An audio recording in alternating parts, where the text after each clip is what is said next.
الحمد للہ رب العالمین والصلاة والسلام علی سید الانبیاء والمرسلین نبینا محمد وعلی آلہ وصحبہ اجمعین اما بعد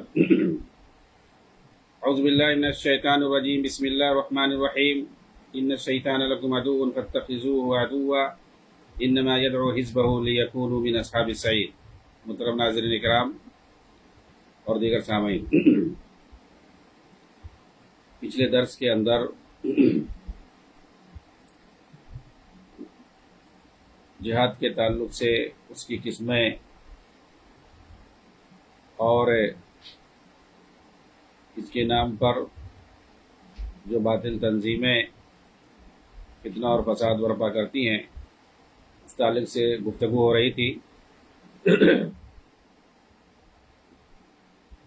آج جو ہے جہاد کی مراتب پر گفتگو ہوگی۔ علامہ ابن قیم رحمۃ اللہ علیہ نے اس تعلق سے جو باتیں کی ہیں اس کی وضاحت کی جائے گی۔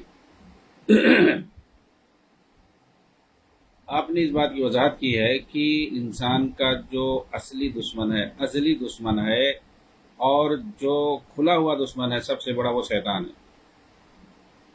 کہتے ہیں کہ اس پر قابو پانے کے بعد ہی وہ اپنے نفس سے یعنی نفس امارہ سے اور خارجی دشمن سے جہاد کر سکے گا۔ انسان جب تک شیطان پر قابو نہیں پائے گا، اس سے جب تک وہ کامیاب نہیں ہوگا، جب تک نہ تو وہ نفس امارہ سے جہاد کر سکے گا، اس پر قابو پا سکے گا، اس پر کنٹرول حاصل کر سکے گا، اور نہ ہی خارجی دشمن یعنی کفار و منافقین سے وہ مقابلہ کر سکے گا اور نہ ہی ان پر وہ غلبہ پا سکے گا۔ اللہ تعالیٰ نے فرمایا ان الشیطان لکم عدو فاتخذوه عدوا انما يدعو حزبه لیکونوا من اصحاب السعیر۔ بے شک شیطان تمہارا جو ہے کھلا ہوا دشمن ہے، اسے تم دشمن ہی سمجھو، وہ تو اپنے گروہ والوں کو صرف اس لیے بلاتا ہے کہ وہ بھڑکتی ہوئی آگ والوں میں سے ہو جائیں۔ کہتے ہیں کہ اس حادثے سے پتہ چلا کہ انسان پر ضروری ہے کہ وہ اس سے مقابلہ کرنے اور اس سے جہاد کرنے میں وہ اپنی تمام طاقت صرف کر دے، کیونکہ یہ ایسا دشمن ہے جو انسان کو کمزور کرنے اور پست ہمت بنانے اور اس کے خالق سے اسے دور کرنے میں ایک لمحہ بھی وہ چین سے نہیں بیٹھتا ہے۔ زاد المعاد کے اندر آپ نے اسے نقل کیا ہے۔ اسی لیے علامہ ابن قیم رحمۃ اللہ علیہ نے جہاد کو 4 مراتب میں تقسیم کیا۔ چنانچہ فرمایا کہ جب آپ نے جان لیا تو معلوم ہونا چاہیے یہ چیز یعنی شیطان جو کہ سب سے بڑا دشمن ہے اور یہ کہ نفس امارہ ہے، خواہشات نفس ہے انسان کا، اور اس کے علاوہ جو ظاہری دشمن ہے، ان سب کی تفصیل اور ڈیٹیل بیان کرنے کے بعد کہتے ہیں کہ یہ سب جب آپ کو پتہ چل گیا تو معلوم ہونا چاہیے کہ اس کے جو ہے 4 مراتب ہیں۔ نفس سے جہاد، شیطان سے، اس کے بعد جو ہے کفار سے اور منافقین سے۔ جہاد نفس پر آتے ہیں، اس کے بعد کہتے ہیں کہ اس کے بھی 3 مراتب ہیں، یعنی نفس سے انسان جو ہے کیسے مقابلہ کرے، کیسے اس سے لڑائی کرے، کیسے اس سے جہاد کرے، اپنے نفس سے، اپنے نفس امارہ سے، اس کے بھی 3 مراتب ہے۔ اور یہی سے جو ہے انسان کا مقابلہ آرائی، انسان کے لیے جو ہے اس کی مقابلہ آرائی شروع ہوتی ہے نفس امارہ سے۔ یہی سے وہ کوشش جو ہے صرف کرنا شروع کرتا ہے انسان۔ سب سے پہلے جو انسان جہاد کرتا ہے وہ اپنے نفس سے، اور اس کے کہہ رہے اسٹیپ بائی اسٹیپ 3 مراتب ہیں۔ وہ کیا؟ پہلا کہتے ہیں کہ یہ ہے کہ وہ اس سے جہاد کرے ہدایت اور اس دین حق کے سیکھنے میں کہ جس کے بغیر دنیا آخرت میں کوئی کامیابی اور سعادت حاصل نہیں ہو سکتی ہے۔ تو یہ پہلی چیز ہے کہ ہدایت اور دین حق کو حاصل کرنے اور اس کو سیکھنے میں اپنا وقت گزارے۔ اور کیونکہ انسان کا جو نفس ہے وہ اسے روکتا ہے، اس سے مقابلہ کرتا ہے کہ تمہارے پاس وقت کہاں ہے، دنیا کیسے کماؤ گے، گھر کیسے چلاؤ گے، یہ کیسے ہوگا، وہ کیسے ہوگا۔ تو اس کو جو ہے علم دین سیکھنے سے اور ہدایت کو سیکھنے سے، ہدایت سے مراد یہاں دین حق ہے، تو دین حق کو سیکھنے سے اس کے لیے وقت نکالنے سے اس کو جو ہے منع کرتا ہے۔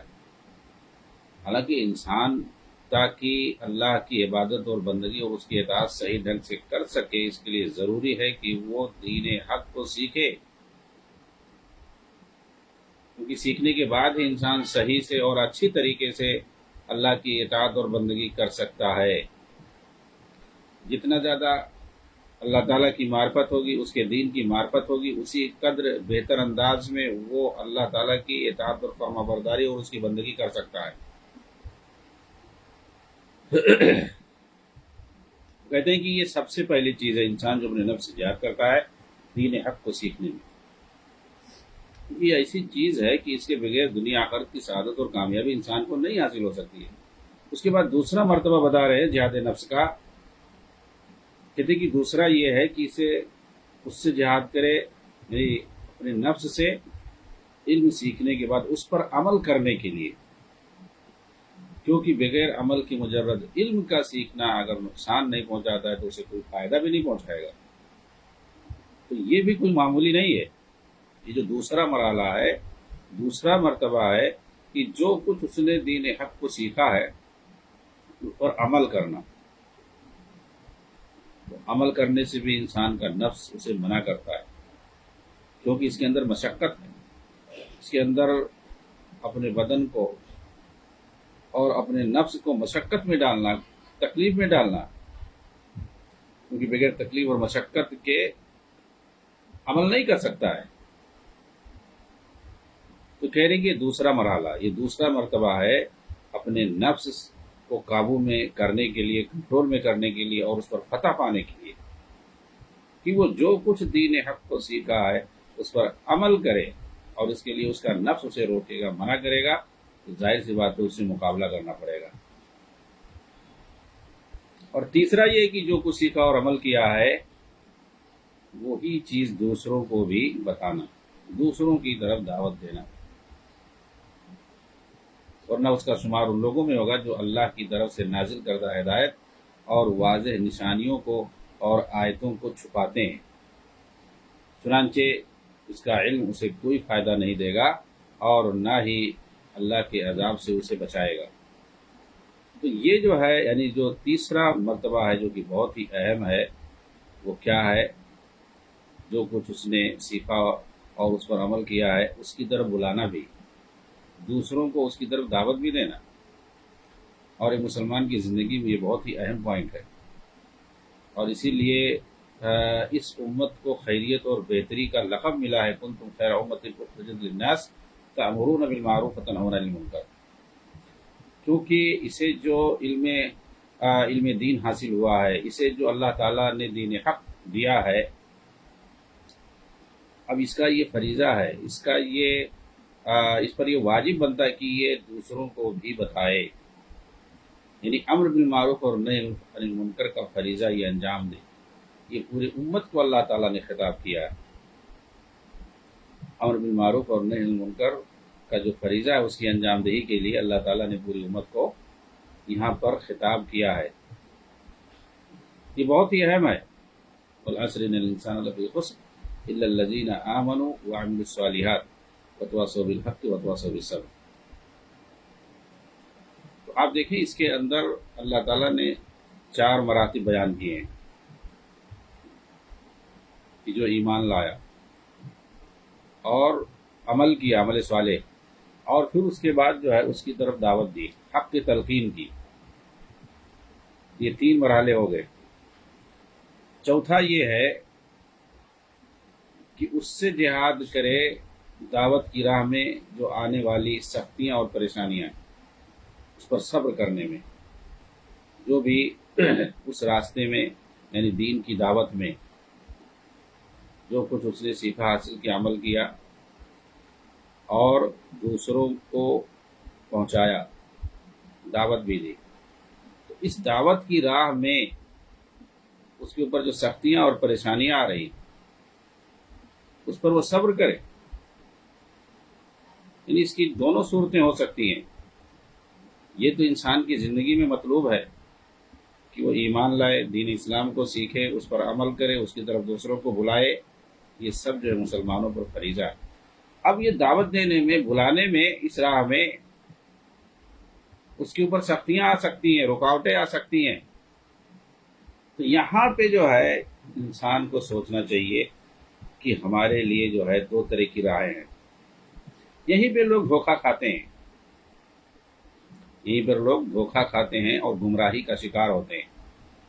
بہت سارے جو ہے خارجی اور باطل تنظیموں اور جماعتوں کی طرف چلے جاتے ہیں دھوکہ کھا کر کے، اور بہت سے لوگ جو سوجھ بوجھ والے ہوتے ہیں، کتاب و سنت کی انہیں سمجھ ہوتی ہے، وہ راہ راست پہ رہتے ہیں.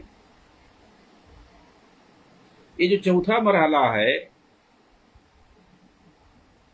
کہ دین کی دعوت کے میدان میں، کتاب و سنت اور توحید کی سربلندی کے میدان میں جو تکلیفیں، مشقتیں اور اسی طرح سے رکاوٹیں آتی ہیں، ایسی بات ہے. حق بات جب آپ بیان کرو گے، توحید کی بات کرو گے، شرک سے روکو گے، بت پرستی اور مزار پرستی اور پیر پرستی سے، شخصیت پرستی سے آپ منع کرو گے، رکاوٹیں آئیں گی.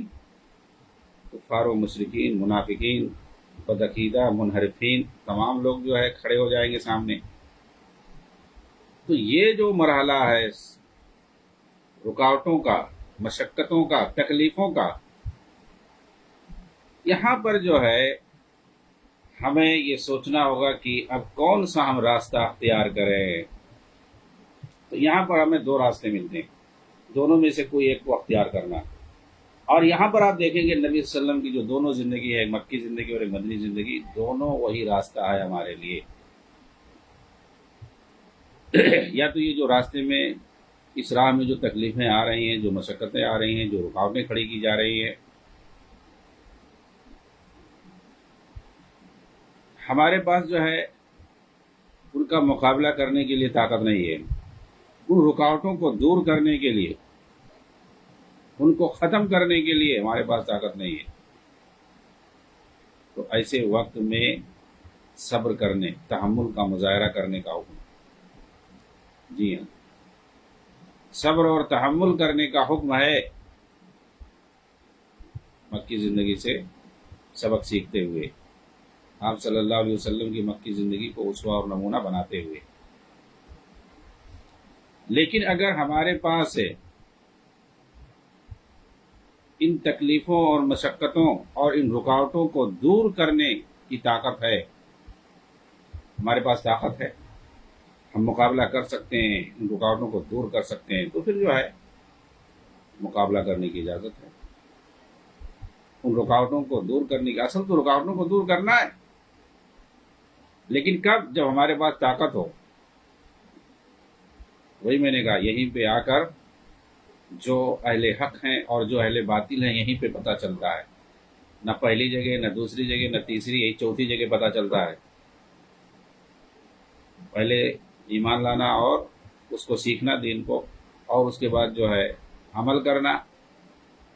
تیسرے نمبر پہ کی دعوت دینا. یہ سب کام ہر کوئی کر لیتا ہے. اب اس کے بعد اس راہ میں جو تکلیفیں آتی ہیں، جو رکاوٹیں آتی ہیں، تو ایسی صورت میں کون سا طریقہ اپنایا جائے؟ تو وہی چیز انہوں نے بتایا کہ اگر طاقت ہے تو پھر ان کا مقابلہ کیا جائے، ان رکاوٹوں کو دور کیا جائے. لیکن اگر طاقت نہیں ہے تو اللہ کی رضا کی خاطر اس کو جھیلے، برداشت کرے، تحمل اور صبر کا مظاہرہ کرے. آگے کہتے ہیں کہ مسلمان جب ان چاروں مراتب کو پورا کر لیتا ہے تو اس کا شمار ربانیین میں سے ہوتا ہے، کیونکہ سلف کا اس بات پر اتفاق ہے کہ یہ کوئی عالم اس وقت تک ربانی کہلانے کا مستحق نہیں ہو سکتا جب تک کہ وہ حق کو پہچان کر اس پر عمل نہ کرے اور دوسروں کو سکھائے نہ. چنانچہ جو علم کو حاصل کرے اس پر عمل کرے اور دوسروں کو سکھائے، وہ عالم ربانی ہے. پھر اس کے بعد آپ نے جہاد شیطان کو دو مراتب میں تقسیم کیا ہے، یعنی شیطان سے مقابلہ کرنا، جہاد کرنا. وہ دو مراتب کون ہیں؟ ان شکوک و شبہات سے جہاد کرنا جنہیں شیطان بندے کے ایمان کو بگاڑنے کے لیے اس کے دل میں ڈالتا رہتا ہے. ایمان کو بگاڑنے کے لیے انسان کے شیطان جو وسوسے دلاتا رہتا ہے، شبہات اور شکوک انسان کے دلوں میں ڈالتا رہتا ہے، ان سے مقابلہ کرنا.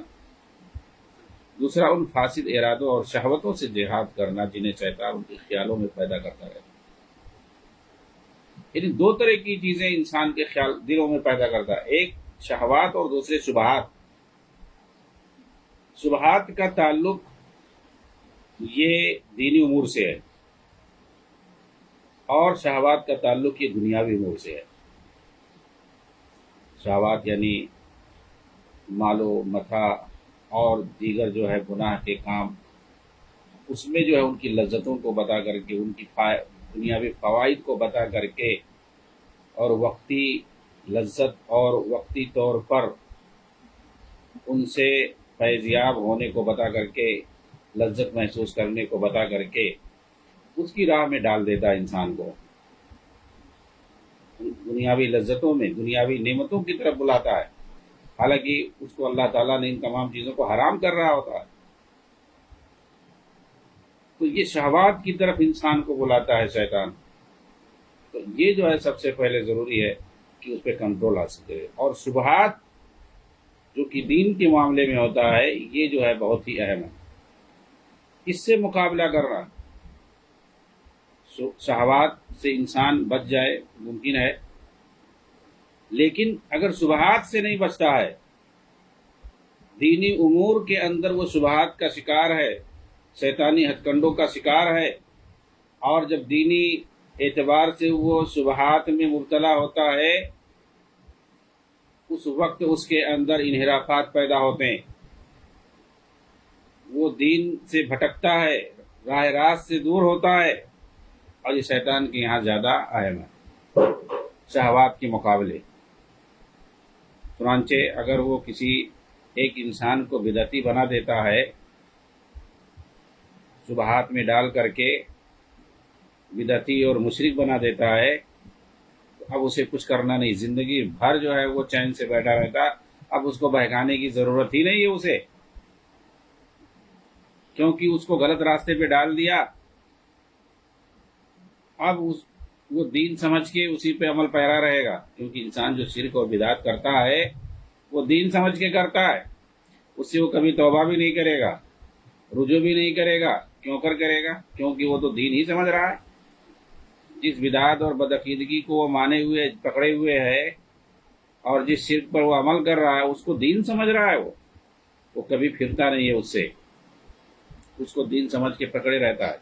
تو اس پر شیطان زیادہ خوش ہوتا ہے بنسبت اس کے جس کو شبہات میں، شہوات میں مبتلا کر دیتا ہے، اور انسان گناہ کے کاموں میں ملوث ہو جاتا ہے، برائیوں میں ملوث ہو جاتا ہے، دنیا داری میں اور غلط کاموں میں ملوث ہو جاتا ہے۔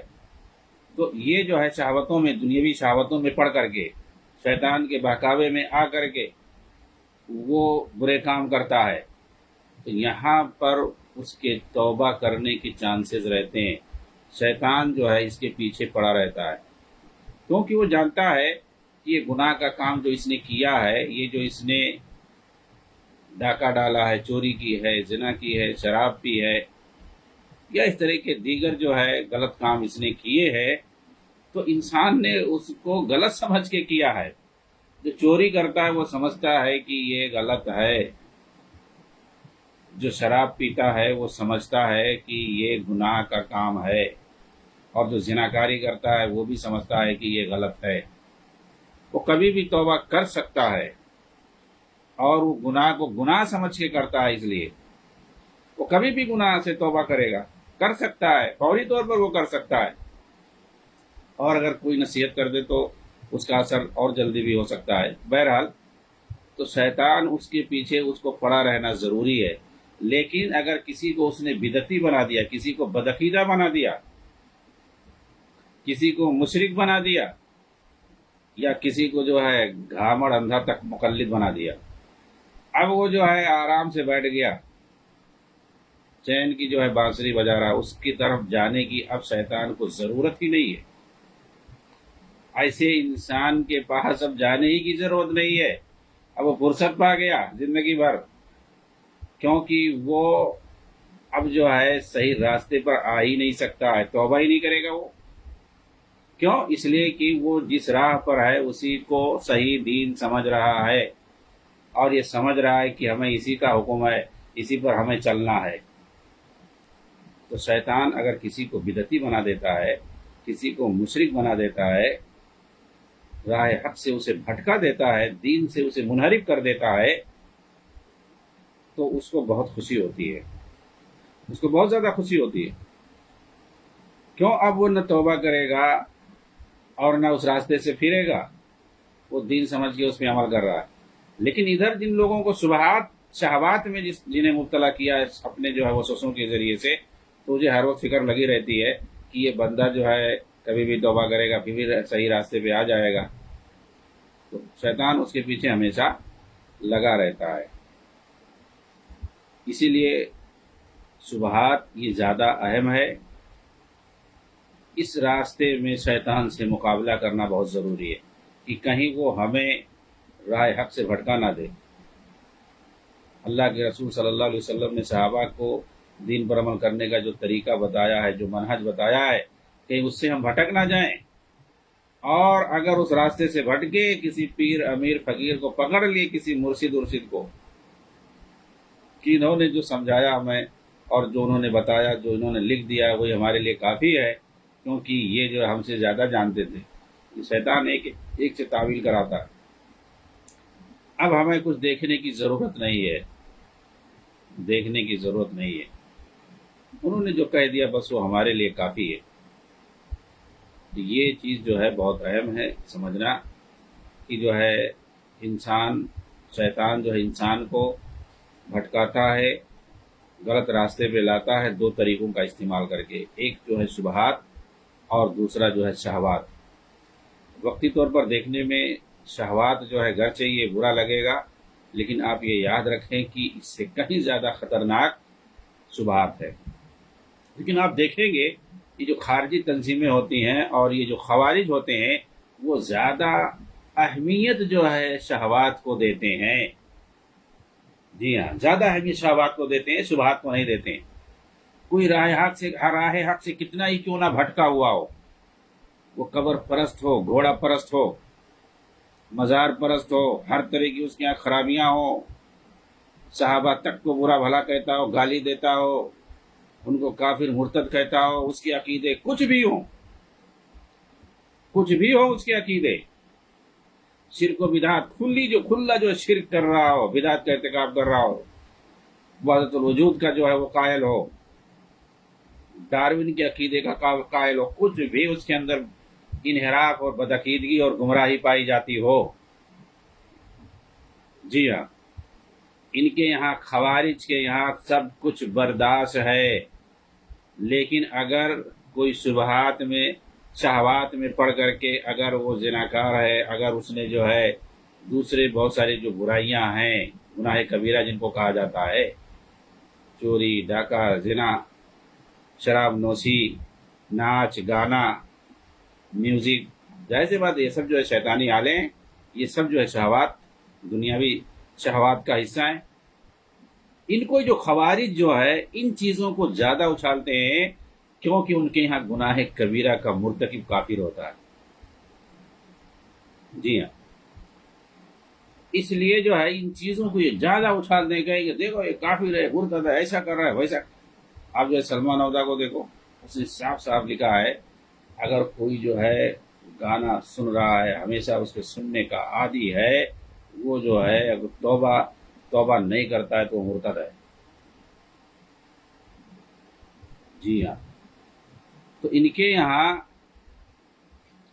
گناہ کبیرہ کرنے والا جو ہے مرتد اور کافر ہے، لیکن کتنا ہی بدعقیدہ کیوں نہ ہو، وہ مجاہد ہے، ان کے یہاں وہ شہید ہے، وہ صحابہ کو کافر کہتا ہو، مرتد کہتا ہو، غلط کہتا ہو، ان کو گالی دیتا ہو، انبیاء کی شان میں گستاخی کرتا ہو، وحدت الوجود کا نظریہ اور عقیدہ سب سے بڑا کفریہ عقیدہ رکھتا ہو، یہودی ڈاروین کا جو ہے کفریہ عقیدہ رکھتا ہو، جو کہتا ہے کہ انسان جو ہے پہلے بندر تھا، کیڑا تھا، مکوڑا تھا، ایسا تھا، ویسا تھا، پہلے وہ لاکھوں سال تک عہد طفولت میں جیا، دھیرے دھیرے اس کی عقل بڑھی ہے، عقل کے اندھے انسان ہر اعتبار سے شروع ہی سے بلکہ اگر دیکھا جائے احادیث کی روشنی میں، شریعت کی روشنی میں،